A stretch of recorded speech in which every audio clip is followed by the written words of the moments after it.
Hey there. Survey says widespread adoption of AI to improve DevSecOps. You're watching Techstrong Gang.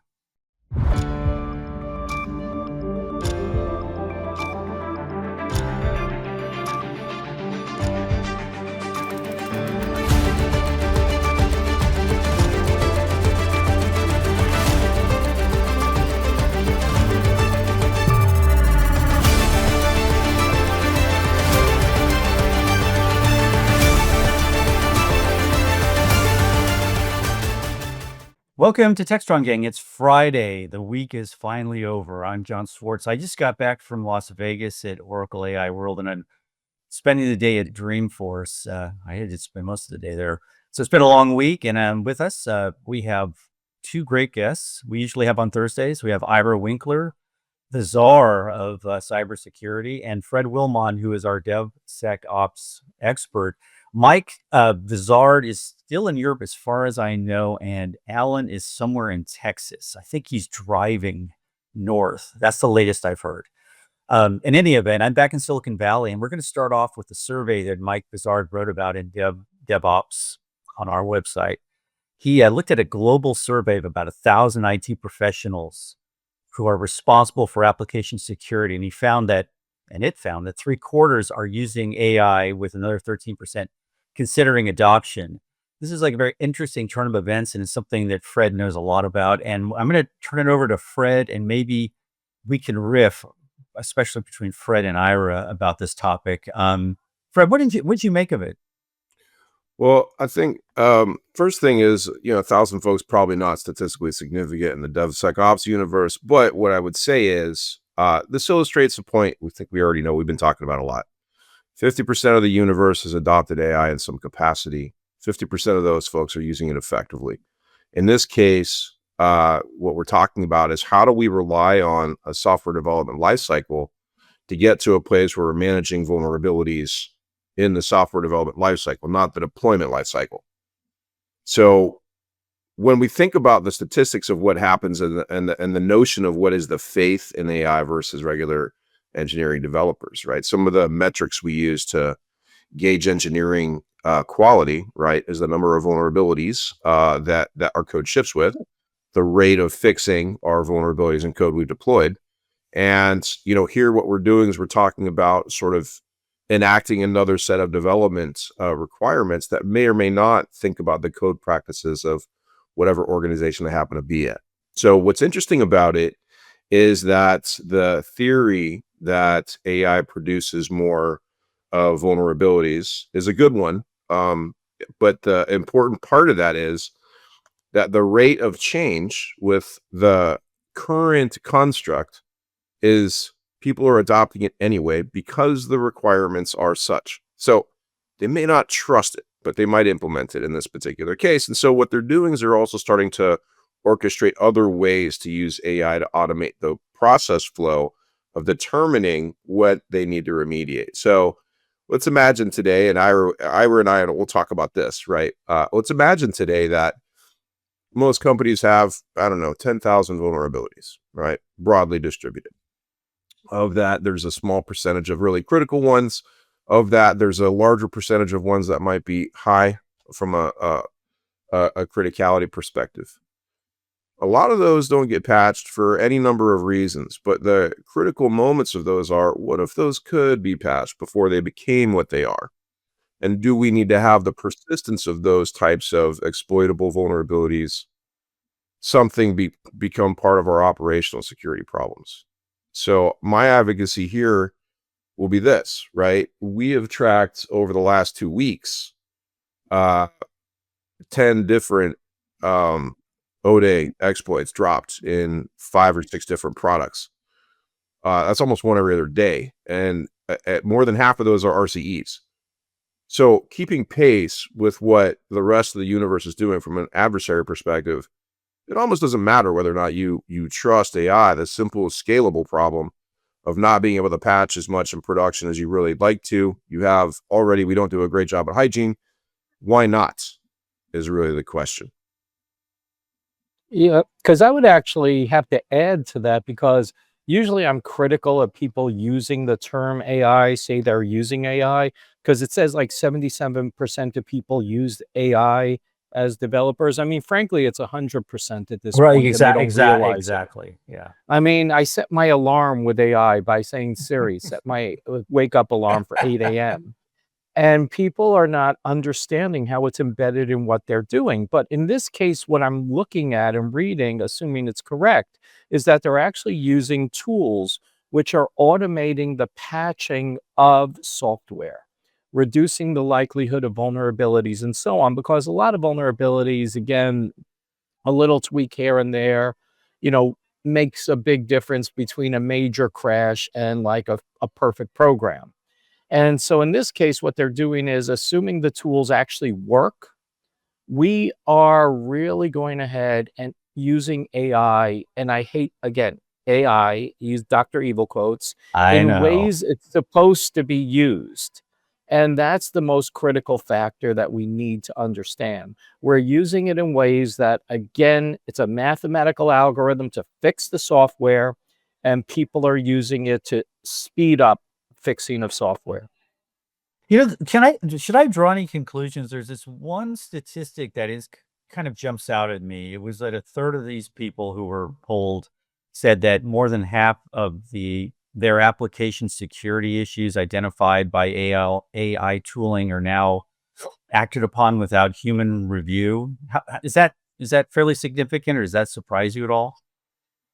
If you said that was 75%, I'd be shocked. But again, let's look at this backlog of vulnerabilities, right? Let's imagine there's 10,000. Okay. At least half of those are easy, obvious, simple, not intrusive, right? In the way of code. So I would think about that as, okay, the lowest hanging fruit is easily gathered. And that's probably exactly what's happening here for things that we know, but it's the process of remediation that's painful, right? When it's already pushed out into production. So I think that's a healthy statistic. I agree that it's probably the right sort of metric. The difference between 50% and 80% is really significant. I think that's going to be the interesting point there. Ira, I'm going to ask you again, again, I know you, I know about I know you about your AI fixation, and I agree with you on many levels. Um, did does so in a sense, can I just ask a question that this is something that always goes through my mind whenever we talk about security, and as kind of like a last measure with the whole issue of AI, and based on some of these survey responses, um, is it is it is it going to make the job of security professionals easier, or is it going to add more headaches in the immediate term?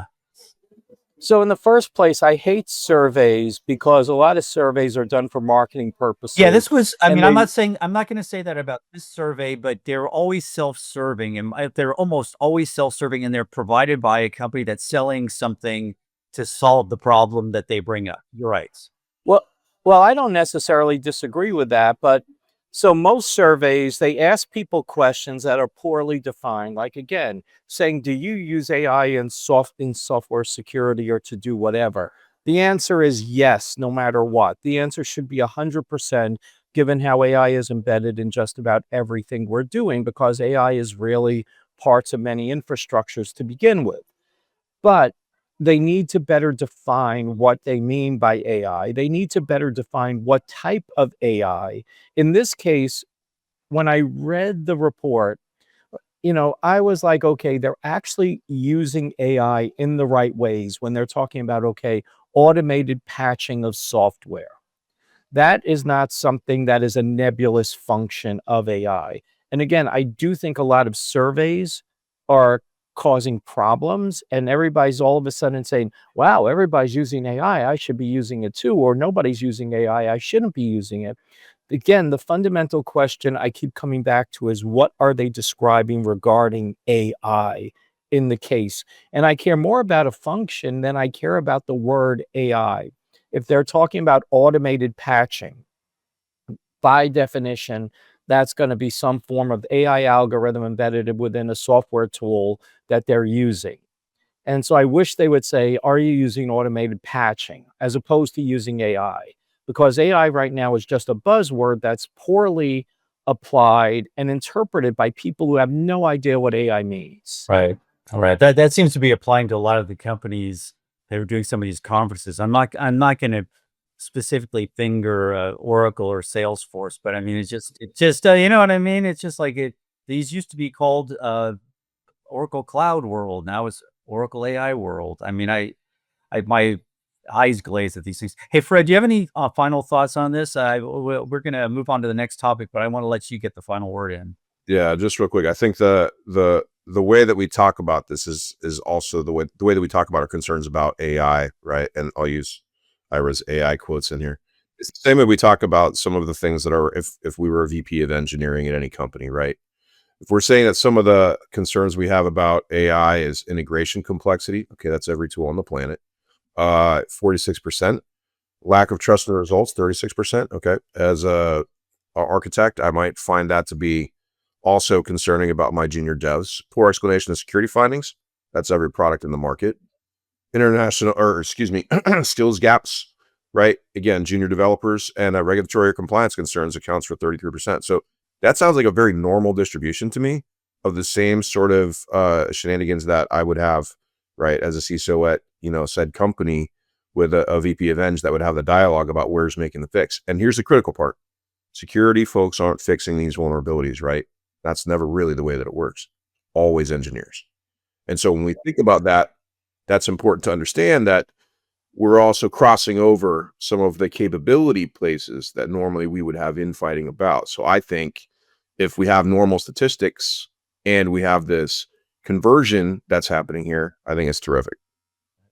Despite our kind of hesitancy around surveys and our wariness, I think this one was an interesting one, and it bears watching. So enough on that. We're going to be coming back with a field report from Ira on CruiseCon in a second. I can't wait to hear what happened on the water. We'll be back in a moment. You've earned it. The spotlight, the responsibility, the weight of teams, companies, and entire industries fall on your shoulders. Lives depend on your decisions, your home life included. At work, you're protected, physically and digitally. Nothing gets through your team without a fight. But in a globally connected world, everyone sees you, including those who mean to cause you and your organization harm. And now home, your sanctuary. Attackers see an opportunity. Your digital front door is wide open. And what compromises your home can breach your boardroom. Because the devil's greatest trick isn't targeting your workplace firewall. It's convincing you that your personal life isn't at risk. Black Cloak. Digital executive protection, defending the new attack surface. Your personal life. We're back with the B block, and Ira was just on a CruiseCon, which I'm always interested in this. So this is something that you organized. Maybe you can tell us a little bit about when it happened. I think you're at an airport right now. Are you returning home, or are you going somewhere else? I'm just trying to figure out the logistics of your travels. Yeah. CruiseCon ended, it was October, well, the last one, CruiseCon West, happened October 2nd through 6th. And now I am flying to Minneapolis to speak at an ISACA event today. So I just happened to be at the airport, and I rushed to the airport and, of course, found out my flight's an hour late. So anyway, Dear. and I could have taken this from the sanctity of my home. Anyway, yeah, but CruiseCon, the way I came up with it was, I've been chief security architect at Walmart, chief security strategist at HP, and in those positions, you get invited to events most people don't know existed. Like some people might see, for example, the Team 8 events because they promote those, and where they're sitting in a mud bath in the Florida Keys. And anyway, what happened was, the thing about those events is content kind of okay. Content sometimes original, like for example, Wing Capital, awesome events, bring in top people from, top companies, like running their AI, running their economics groups and stuff like that. But what I tried to do was, I'm sitting around in the desert with these Fortune 100 CISOs. And I'm thinking we are the last group of people that need something like this. For all practical purposes, Fortune 100 CISOs make a lot of money. They have all the resources in the world, but they also have access. Like, I used to joke, I could pick up a phone and get like the CEO of Microsoft on the phone. Probably true, but not that I would ever do it. But what I thought what needed to happen is to recreate these events for the average cybersecurity professional so that they can grow and not just take advantage of this if they hit the pinnacle of the career. So I created essentially a retreat style event where I bring in top speakers who usually speak at some of those events. And I put them in an area that's kind of like a nice A-list area, in this case, Royal Caribbean cruise ships. And we, and the content is there, but more important, it's the networking that happens. And, so people are like developing long-term friendships because you have nowhere else to go. I mean, it sounds bad, but it's good. So what are the rules? Can I interject? I have to interject. One of the rules I have as a reporter, and I'm speaking as a reporter, never go on a boat. So I was offered once, like, a couple of times, to go on Larry Ellison's yachts. But even as much as I was curious about the idea, as a reporter, you can't get off. You're trapped. But in the case of your case, these are folks who want to be together, who want to network, who want to have some relative serenity from the chaos of a trade show. Well, just for example, I mean, the vendors don't have, if the vendors are aggressive, we can kick them off, or kick them Exactly. out. And that's one thing. And frankly, a vendor on this, if they have 5 days to network and develop a quality connection. And if they can't do that, they shouldn't be a vendor. But, so they don't have to be aggressive. Frankly, they enhance the experience by buying people more drinks and stuff like that. And just to the point, on CruiseCon 2026 in February, we're going to have Chris Inglis talking about the first time that I know of Edward Snowden's incidents and treason. And that's going to happen on CruiseCon 2026 on a boat. And if reporters want to come, they have to get on that boat. Now that's worth going on. Okay. Yeah, so we have that, but fundamentally, I mean, we have a retreat style. It began with in this case, a deputy CISO asked me anything, because the first one and the next one, we're going to have a CISO ask me anything. But the feedback we got was that it was awesome, and we had to redo the event, redo the panels. But the feedback was that for the first one, hearing from these Fortune 100 CISOs was great, but a little bit of the information wasn't relatable. So I went with deputy CISOs on the CruiseCon West, as it was known. And people got a lot of good insight on how to get to that level in their career. And then we had the next day was Bob, sorry, I'm so bad with names, Bob Bigman, who was the former CISO of the CIA. And we had him talking about, when these people leave the government, they do more work than when they were at the government frequently.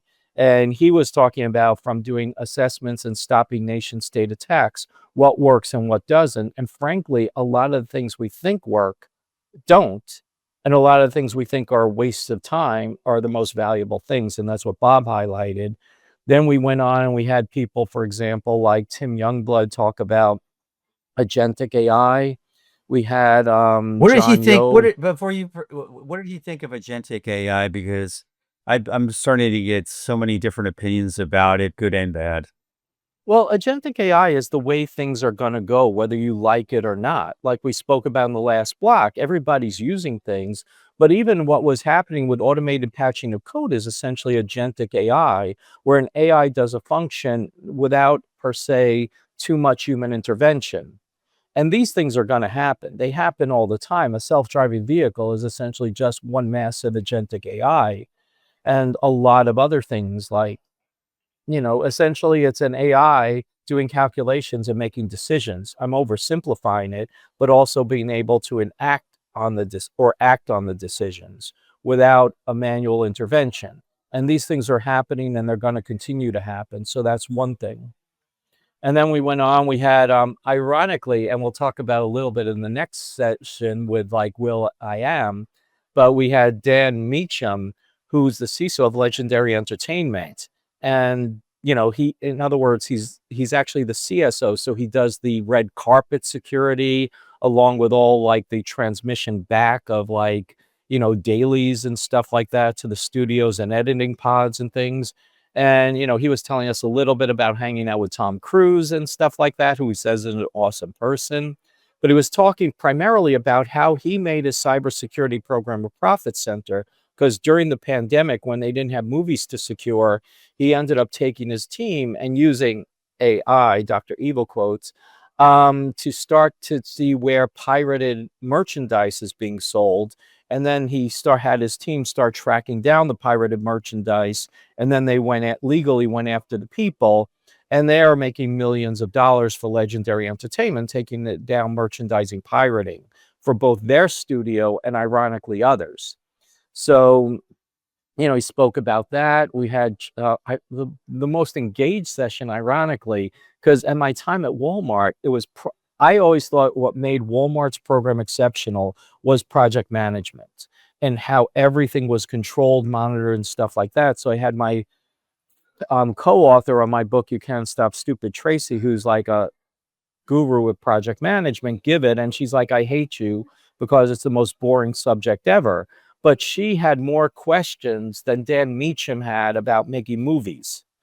So that gives you the idea of some of these mundane topics that are really so They critical. kind of come to life actually too when you bring people together who are the experts and they ask interesting questions of one another that maybe they kind of think outside the box of the box they're normally in. Well, the issue is that when you get together and you actually want to talk practicality, these mundane topics, like, Bob Bigman's presentation on vulnerabilities, mundane topics are more important on how do we perfect the mundane to make our cybersecurity programs the best they can be. So anyway, besides this, Jarek Beeson spoke on, personal branding. I'm going to embarrass myself because it's hard to remember all the other people that I had at any given time. But, we had, I mentioned John. Go ahead. Is this going to be available for people to? Oh, yes. Good Thanks question. for so yeah, actually, ironically, with Techstrong, Alan sent a film crew over, or a camera crew, as I should call it. We don't do film. And we're doing CruiseCon virtual. I think it's November 6th. So hopefully you'll be able to get the link there. And I think we offer that for free. So people will have all these sessions except for one. One of the more interesting ones was Amar Horev, who used to be the lead hacker, not the person who ran 8200, but the actual hands-on hacker for 8200. He spoke about APTs, and he gave a session which he wasn't sure how much was classified and how much wasn't classified. So he didn't want that one recorded. So anyway, that's an example of what we're having with the exception of Amar's thing. But again, Techstrong, go to CruiseCon virtual, and eventually it'll be pointing to that. Hopefully tomorrow when I get, or by the time this airs, when I get the link. Hey, and we are doing cruise. Yeah, go ahead. Oh, no, I was going to say, we're kind of running out of time, but I wanted to say you did a really good job of getting me interested in this because I really don't know. I hear a lot about it. No, I'm serious. I hear a lot about it, and my eyes usually glaze over. Not about CruiseCon, but just like a lot of these events. There's too many conferences, and we're in the middle of conference season. This sounds though really useful and interesting. I mean, I would like to find out more about what all these folks have to say and their experiences. So. Well, you could go on cruisecon.com and see the 2026. And if you go by, Friday the 17th, probably until the end of the weekend, probably. But, West 25 will get you a 25% discount. But, really, I mean, I'm not a fool. When I put this together, CISOs of Fortune 100 companies can get away with having a mud bath in the Florida Keys. The average person who I'm trying to get is going to have a much harder time. And so what I did was I purposefully created content that you could get nowhere else. And I called in favors, I called in friends, I attend so many events. I know, who the best are, and that's who I've recruited for these events. All right. That sounds good. Again, thank you for the field report. We appreciate it. And we're going to move on. You mentioned will.i.am, and so we're going to move on to the next segment and talk about. He does several interviews a year. I talked with him last year at Dreamforce, and I did again this year. He has some interesting insight into AI generated content, music, and regulation, and we'll talk about that in the next segment. So we'll be right back. Discover Techstrong Group, the epicenter of tech innovation. We're your go-to for reaching IT leaders and practitioners worldwide. Our secret? Impactful content that sparks awareness, engagement, and top-quality leads. With us, you'll access editorial websites, streaming videos, virtual events, custom content, analyst research, and more. Join our satisfied clients. Let's revolutionize your tech journey. Contact us today and tell your story to the world in the most powerful way with Techstrong Group. Welcome back on a Techstrong Gang. will.i.am is a fixture at the Dreamforce show in San Francisco. Last year, I was lucky enough to talk to him about AI, among other things. This year, I wanted to talk to him about content and his thoughts on generated music, actors, etc. He seemed generally open to that idea, but he kind of pulled the conversation back and wanted to talk more about how as amazing and as awesome, pretty awesome as he says, AI is and what it can do. His big fear is that the social media business model is going to be applied in the agentic space, which he says is going to lead to all sorts of, and I can't say what he said, but it starts with the letter F and ends with the letter K. He says, we know what happened with social media. I'm afraid if unchecked, this is going to lead to human greed. It already has. That will once again F it up. And it's interesting. He also made a prediction about where we're going to be by the year 2030 in terms of what we can do, how much more interactive we will be with the content. We will be part of the content. So what I wanted to do is I'm interested in both of your opinions, but especially I wanted to start with Fred because Fred knows a lot about music based on conversations we have before the show. He's our music guy up in Seattle. And I'm wondering, given your thoughts and your expertise in the creative side, and I'm sure you probably know a fair amount about will.i.am. What do you think of kind of his thoughts, and where do you think the content is going in terms of generation? It's a great question. It's a really cool construct to sort of discuss. I think we're going to start to see, so, today we already have the music genome. We already have the I can match beats on, pick your platform, Spotify, Apple Music, Bandcamp. I guess I should say, what was that one? Starts with a P. That's still around, but shouldn't be. When you look at Pandora, when you look at all of the ways that music is constructed together today, it's really not a creator's market anymore. So you've got some diversity in how, like Bandcamp, for example, and SoundCloud and some other things are allowing, direct interactions there. With the concern of the likeness and the iteration, the feedback loops are, oh, I like the sound of that particular thing. If I say those words out loud, right? In essence, AI, gin me up 15 songs that sound somewhat similar to this based on a thing that I liked, and produce that for me, give it back to me. And so I believe what's going to happen is you're going to start to see a lot of the flooding of what sounded like the pop top 40, right, in the last 20 years, and you're going to get an ecosystem of adjacency here. And the interesting question will be like, what is new and different, and can you do new and different anymore, right? They don't make music like they made it in the 70s. It's not possible to do that again. And now, right, are we going to simplify the context of what music streams are and music and artistry, or is it going to become overly complex but easily imitatable? Those are the questions that I have. I think it'll be interesting to see what happens. So I'm gonna ask you, Ira, a question. But there was a guy, I was on a podcast. It was a couple of years ago. There's a guy who used to tour with Pink Floyd. He played saxophone, and like Ira, I forgot his name. I think his last name is Page. I think it's Scott Page. But anyway, we were talking about the creation of music, and he told me that he had heard music that was created through AI that he thought was as good as anything he'd ever heard. The only downside, he said, were the lyrics. He said they were really simplistic and pretty cliche written. But I'm just wondering, Ira, do you think, and maybe Fred, you can you can weigh in, we're going to see like a new kind of, and I mentioned this to Will I Am, and he kind of scoffed at, but whatever. I'll mention it to you. Are we going to see like in the AI age, like something like the Monkeys or the Wiggles, like some prefab group that was created out of nothing, where these are not even humans; they're just avatars or creations, and that become hugely popular? I think we will, but I think there's a factor like with the Monkees and other bands like that, like In Sync is an example. I think part of the issue is that these bands, yes, we have, I forgot the name of the new female actress that they have that's all completely AI Oh, Lily that people are, Norwood, yes. yeah, Yeah, I Lily. mentioned So we have, yes. so we can talk about her.